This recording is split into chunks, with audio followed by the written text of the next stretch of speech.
택배회사 직원인 척은 배송하던 비행기에서 폭풍우를 만나 바다 위에 추락합니다.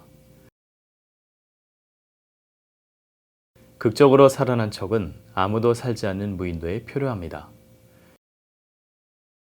자신과 함께 떠밀려온 택배 상자들을 주워 모으고 곧 탈출할 수 있다는 기대를 안고 생존을 시작합니다.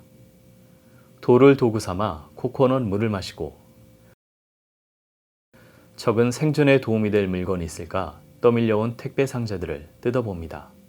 비디오 테이프, 배구공, 스케이트, 드레스, 그리고 유해가 담긴 박스. 척은 이 섬을 탈출하면 꼭 전해주리라 맘먹습니다. 시간이 흐르며 무인도에서의 생활도 점차 적응이 되어갑니다. 어느 날 불을 피우려다 손을 다친 척. 화가 나 배구공을 집어던지게 됩니다. 외로움에 지친 척은 배구공이 사람의 얼굴처럼 보이기 시작합니다. 척은 배구공에 윌슨이라는 이름을 붙여주고 친구로 지내게 됩니다. 아무도 살지 않는 무인도에서 지독한 외로움에 지쳐가던 척에게 윌슨은 그를 버티게 해줄 힘이 되어줍니다. 4년의 시간이 흐르고 어느 날 윌슨은 이상한 소리에 밖에 나와보니 알루미늄 판이 떠내려와 있습니다. 윌슨과 함께 이 판을 지켜보던 척은 섬을 탈출할 방법을 발견합니다. 섬을 탈출하기 위해 척은 뗏목을 만들기 시작하고 친구 윌슨에게 조언을 구하기도 합니다. 그동안 쌓인 스트레스로 오랜 친구와 말다툼을 하기도 하지만 곧 화해하고 더 돈독한 사이가 됩니다. 척은 완전한 그의 친구가 되었습니다. 드디어 섬을 탈출할 수 있는 바람이 바뀌는 날이 찾아왔습니다. 척은 윌슨과 함께 바다로 나아갑니다. 파도와의 사투 속에 결국 섬을 탈출하게 됩니다. 그러나 척은 그의 친구 윌슨을 잃어버리고 맙니다. 영화 캐스터웨이에서 척 놀랜드는 비행기 사고로 무인도에 표류하게 됩니다. 얼마나 외로웠든지 배구공에 얼굴을 그리고 윌슨이란 이름을 붙여주죠. 그리고 그와 대화를 나누며 살아갑니다. 4년이 넘는 무인도의 생활을 버티게 한 것은 윌슨과 여자친구 켈리를 만나겠다는 희망, 그리고 남겨진 마지막 소포를 배달해야겠다는 책임감이었습니다. 내맘 같지 않은 세상과 사람들, 혼자 있으면 외로움이 지나쳐 마음이 헛헛하다 못해 아주 저리게 되죠. 행복하기 위해서는 외로움과 공허감을 꼭 다루어야 합니다. 육체적, 심리적 외로움 또는 공허감은 인간이 경험할 수 있는 가장 부정적인 감정입니다. 만성적 외로움이 1년 이상 지속하면 우울증에 걸릴 확률이 아주 높아집니다. 그리고 적절하게 다루어지지 않으면 자살로 이어질 수도 있지요.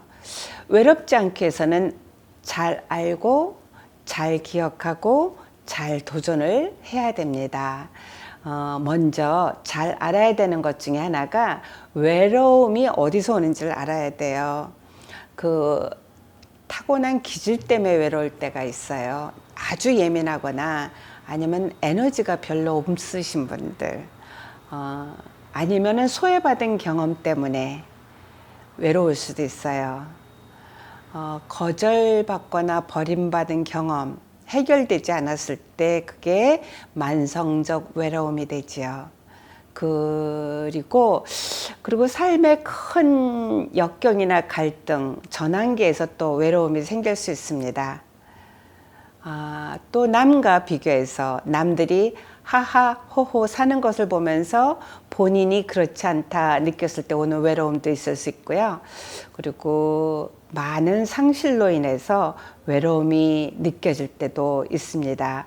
그 상실에는 뭐 꿈의 상실, 직업의 상실, 아주 내가 사랑했던 중요한 사람들을 삶에서 죽음이나 아니면 이혼, 뭐 이사 가는 것 등 그런 걸로 인해서 헤어지게 될 때 생기죠. 그리고 이제 잘 기억해야 되는 것들이 있습니다. 잘 알고 난 다음에는 기억을 하셔야 되는 것 중에 하나가 아주 중요한 거예요. 외로움은 사랑으로만 치유가 된다라는 겁니다.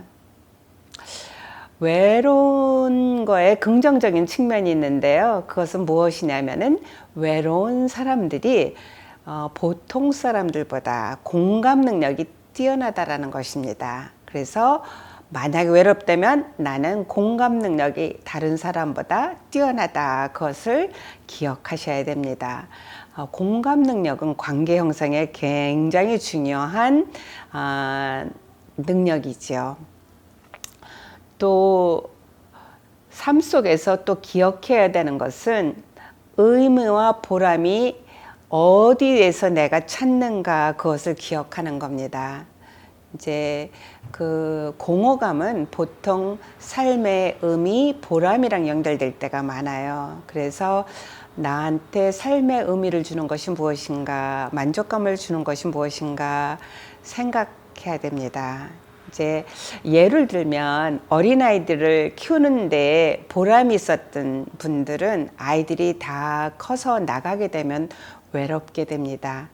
그러면 그때 내가 보람을 주는 그런 대상을 바꿔야 됩니다.